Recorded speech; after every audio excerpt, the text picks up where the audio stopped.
Hi, I'm Mark Beauchesne with New Hampshire Fishing Game. I'm with Mr. Ice Fishing, Dave Gens. Dave, welcome to New Hampshire. Thanks, Mark. It's really great to be here. You know, I'm a long way from home, but, you know, we're still ice fishing. That's what I like.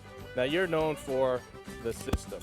Well, you know, modern ice fishing, you know, we've kind of taken ice fishing out of the Stone Age into the Space Age. But, you know, instead of sticks and clubs, we're using Gore-Tex and Thinsulites and graphites. And, you know, it makes it a lot more fun, a lot more comfortable. You're using electronics here, Vexlar, which is a tool that I like to use. You've used it all the way across from Minnesota to here, and you've been successful with that? That's correct. You know, it just gives you information. It tells me how deep the water is. It tells me if there's weeds or other cover down there. It shows my jig on there, and it, you know, it shows if there's fish there. It actually tells me the mood of the fish and how aggressive they are.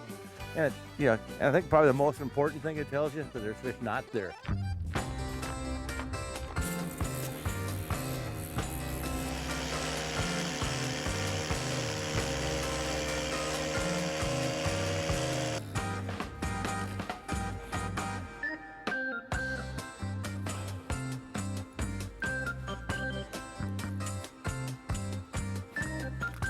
Well,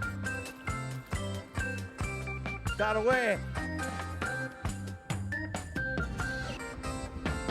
Jesus! When you're choosing an ice rod, that you need to have balance between the rod, the line, and the lure. So you choose your lure, and if it's a small jig like I'm fishing today, you got to make sure that the line you use, that the jig will take the kinks out of the line. So I'm using a light lure, so I have to use 2-pound test line. When I jig it like this, same thing's going on down below that you see up on the top. So if I'm using 2-pound line, I have to have a rod that protects that 2-pound line. So when I set the hook like this and I fight this fish, you know, the rod has got cushion to it.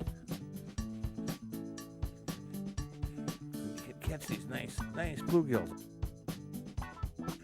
on light line.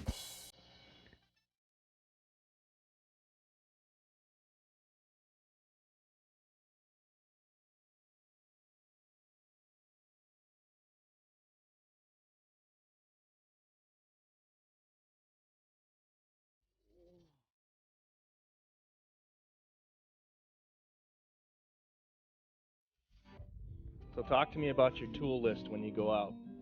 What are you bringing with you? I see we got this Bearcat here. Well, obviously, I'm getting older and I don't like walking as much as I used to. So, you know, some kind of transportation to get your stuff out there. You know, like, the sleds pull easy. It's the stuff you bring along that's hard to pull.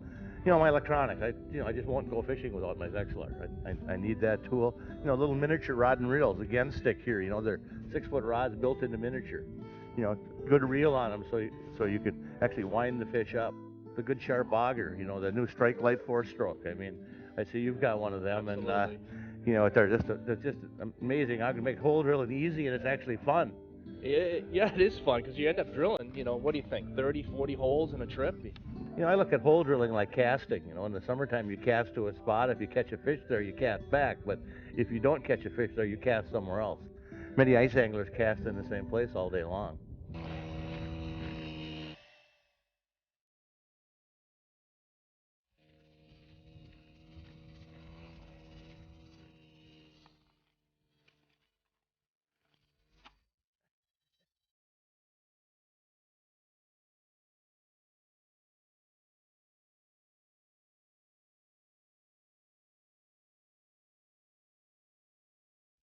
Drill one right next. I do a lot of trout fishing, and this is the same stuff that I fish with when I'm fishing for trout. You know, my hook might be a little bigger, and I might put on more of them. 4 different colors I have here. But even if you just have white ones, make sure you hook them just on the end, and then there's a clear liquid that comes out of them, and that's a natural fish attractor, is that clear liquid. It's really important that you change the bait. Fish it like it's a minnow. If you catch a fish on a minnow, you don't hesitate. You're in the bucket to put a new minnow on. But when we fish the worm-type baits, we tend to reposition them and just put them back down the hole again. Put new live bait on, and during the daytime hours, you'll catch a lot more fish.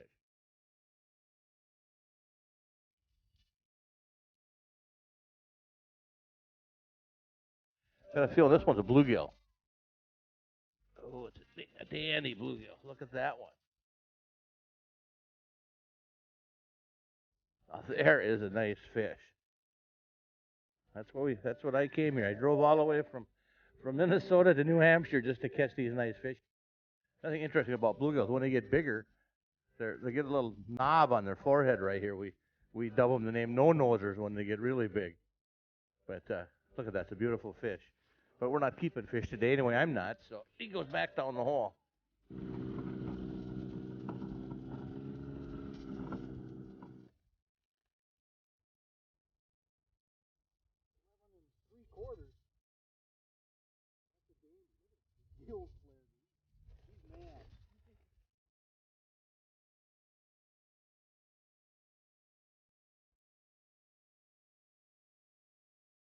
Dave, we certainly learned an awful lot thanks to you today, and I really appreciate you coming to New Hampshire to bluegill fish with us.